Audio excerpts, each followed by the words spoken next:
We just moved back for a few months to America from Australia, and I just want to know how people are surviving here. Everything is so expensive. I just got back to America, and my first meal was one burger. How much we spent on that burger? $30. $30 for one burger? I'm back in Sydney today, and I wanted to show you guys the food prices because we're being scammed and robbed in broad daylight in America. This was $500 for this. I was shocked. Trying to buy the most basic of goods, eggs, beef, stuff that you just need. Typical American grocery store.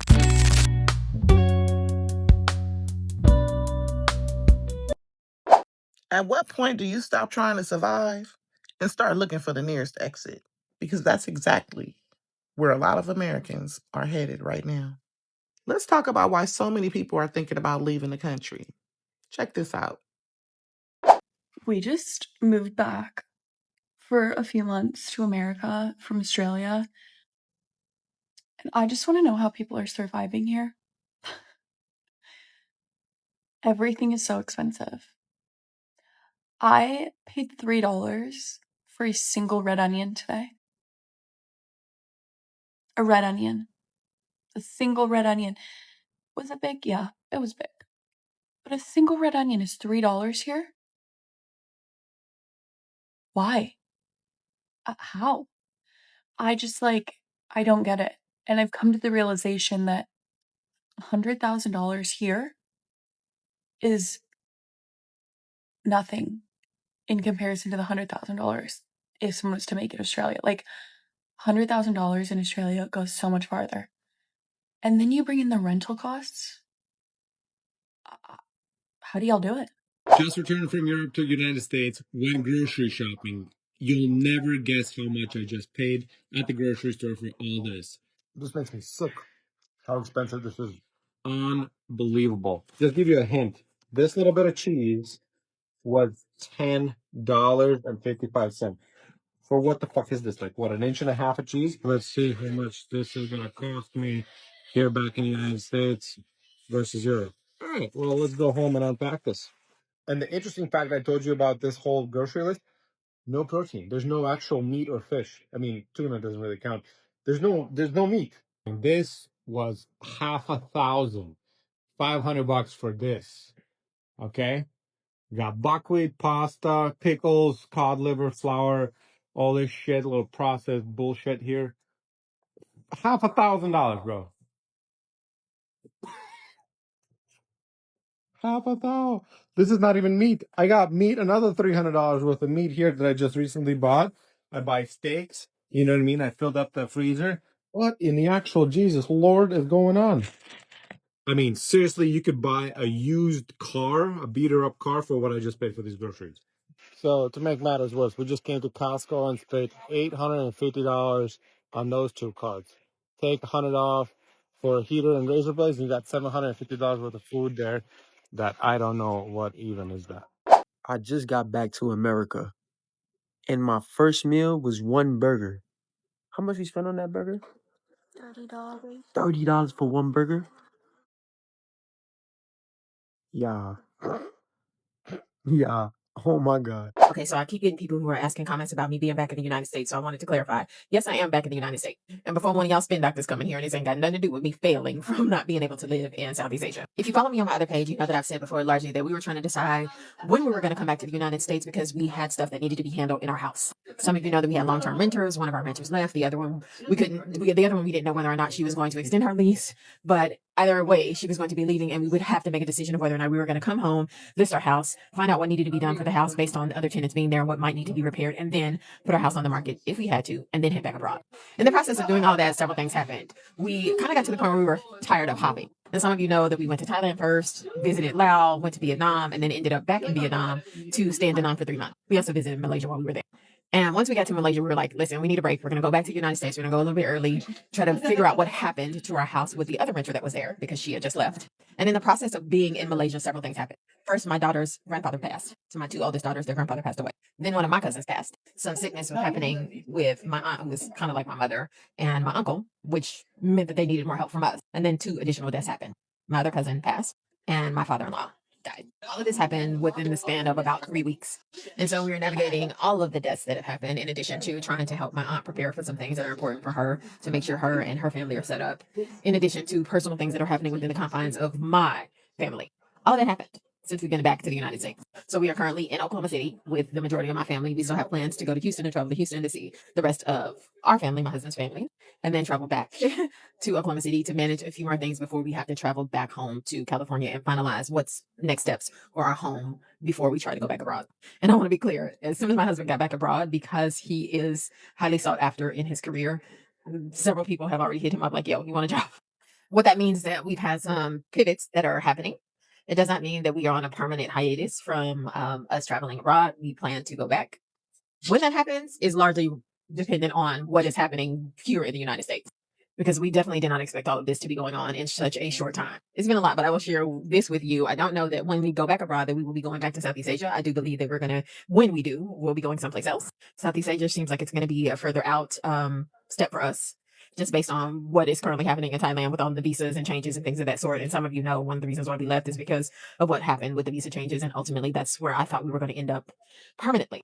But I'm still a little bit away from being able to get that retirement visa. And I want that if we go back there. So yeah, don't let people convince you that it has anything to do with other than things changed in our families, some stuff we needed to handle. We had already planned to come back. We just came back early.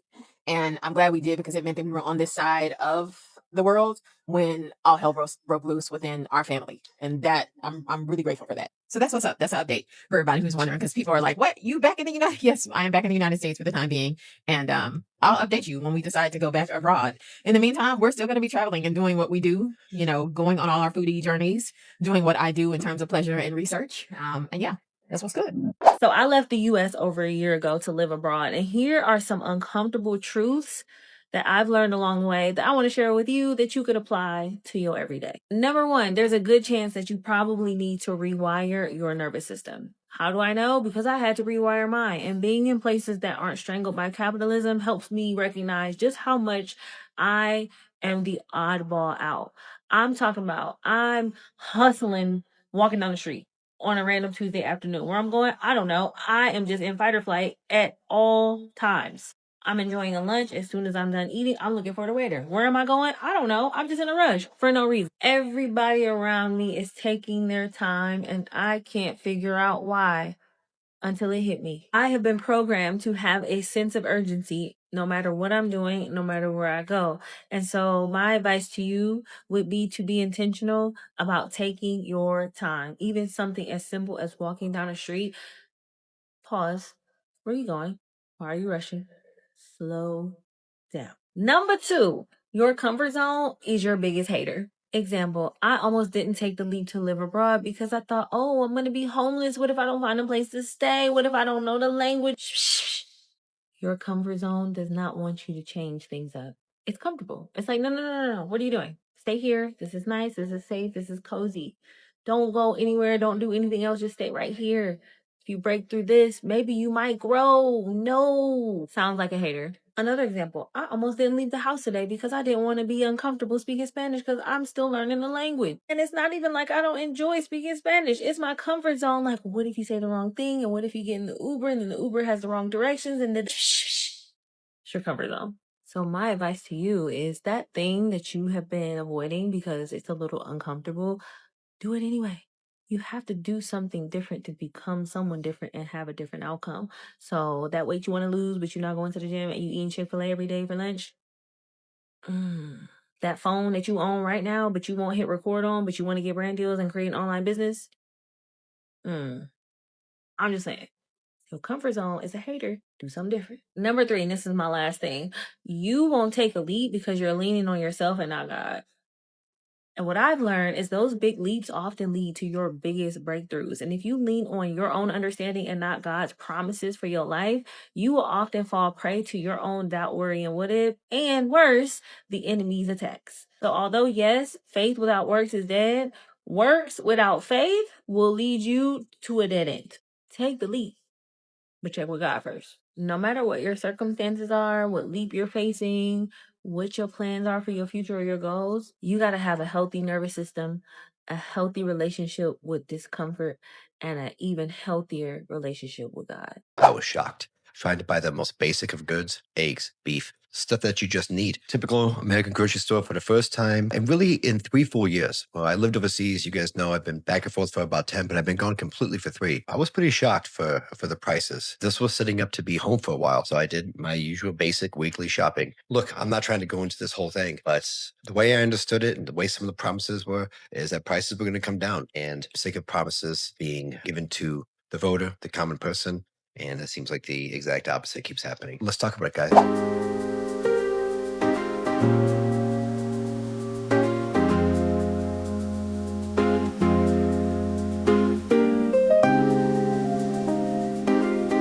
I'm an Australian who has moved to the United States for 5 years, and I'm back in Sydney today. And I wanted to show you guys the food prices because we're being scammed and robbed in broad daylight in America.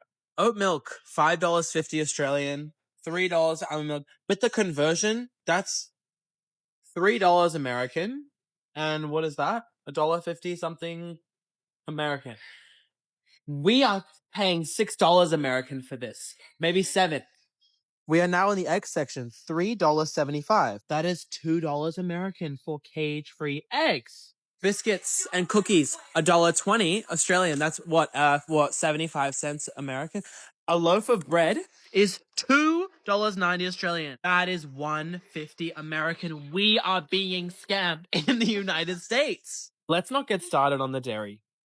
$1.60 Australian. That is probably 80 cents American for a liter of milk. Do you know? I'm sick to my stomach at these prices.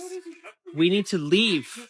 Per pound of onions, $3.90 Australian. That's $2.50 American. Oh, and don't let me get started on the coffee prices here. If you go to a cafe, you're paying $5 for a latte, which is $3.50 American. Oh, and lest we forget, the gum here by the same company, Wrigley's, is missing all the chemicals that the United States is allowed to put in, all the dyes and the aspartame and all that. No, none of it's in this one because it's from Australia. This is my point. I want to scream at the fact that 4 bananas is $1.67, which again is $1 American for 4. I got bread, a bunch of yogurt, eggs, crackers, bananas, shampoo and conditioner, gum, like a bunch of stuff, so much stuff for $50 Australian, which is $32 American. And if I was at Whole Foods or anywhere else, this would easily be $50 American. So I'm sick and tired. I forgot to mention that you also don't tip in this country. So take that cost up as well because people get paid a living wage. Shocking. When me and my family moved to the United States 5 years ago in 2019, I was excited. You know, American dream. But the American dream is dead now. And it's now the Australian dream. I've been back in the States for 1 week after living abroad in Taiwan for 6 years, and here are super specific things about the US that are already giving me a big reverse culture shock. First off is how insanely expensive everything is. These prices are not the prices I remember back in university where I somehow managed to survive with less than $10 to my name sometimes. I mean, I already mentally prepared myself for higher prices in general coming from Taiwan, but holy crap y'all, it's wildly more expensive than I remember it to be. And I'm not just talking about food or gas, which leads me to the next thing, the cost of medical insurance. Taiwan has the most amazing universal health coverage with 99.9% of the population covered. I had insurance through my job, and in my 6 years there, I never paid anything more than 200 NTD for a visit to a general clinic, and that includes a full prescription of medicine. And even if I wasn't insured through my job, a doctor's visit would barely send me back 20 USD. Now that I'm back in the States and technically unemployed as of now, it has been a headache trying to wrap my head around how to get medical insurance here. I'm not even sure if I'm doing my research correctly, but the cheapest plan I could find in California was up to 280 USD a month. But even then, you'll still be paying possibly hundreds of dollars out of your own pocket depending on what you need. To put things in perspective, I had 2 root canals done in Taiwan for a grand total of 400 NTD. A simple search on Google says that even if you have insurance in California, you might still pay up to $1,000. Sure, the problem with our healthcare system isn't really new news, but for someone like me who has lived all of their post-grad life abroad, where I was so well taken care of, this is literally blowing my mind and low-key making me think twice about being back in the US. Regardless, I came back here for specific reasons that are still very important to me, and I know I might get used to it after some time. But let's see if I even get that far before I fly myself straight back to Taiwan. When I made the decision to move back to America from Italy after living there for almost 10 years, getting married, having a child, when I decided to come back here with my family, what I always said was that in America, there is more opportunity compared to Italy to make more money, but that you need to make that money. You also must make money in order to have a good life. Whereas in Italy, it's harder to make a lot of money, but you also don't have to make a lot of money in order to live a decent life. So the low salaries and stagnant economy in Italy are a real problem. That's why a lot of, especially young people, end up leaving Italy to try to build their career. And I don't want to minimize that in any way. I have experienced trying to live off of, $1,000 a month professional salary in Italy. And I've also experienced what it's like to own a small business in Italy. My husband owned a bar, and the bureaucracy and the taxes are really no joke. But the conclusion that I'm coming to after almost 10 years of living in America is that what I said about there being more opportunity to have higher wages, make more money in America, while still true compared to Italy, is becoming less and less true.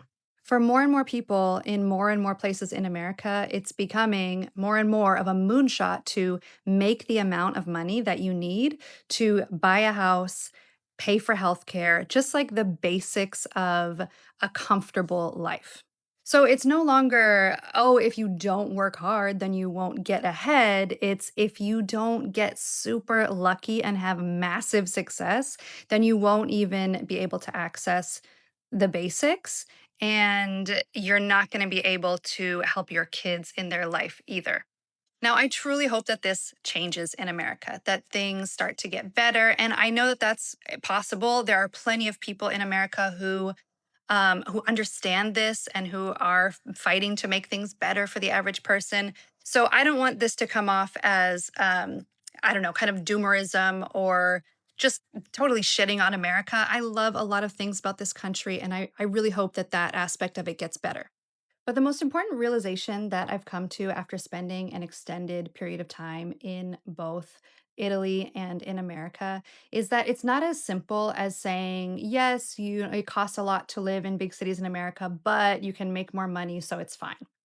Because the reality is, even if you do make it, like even if you do make the amount of money in order to buy a house, pay for your health care, not feel like you are one accident or medical diagnosis away from disaster, is that in order to get there, you have to kind of develop an obsession with money and work.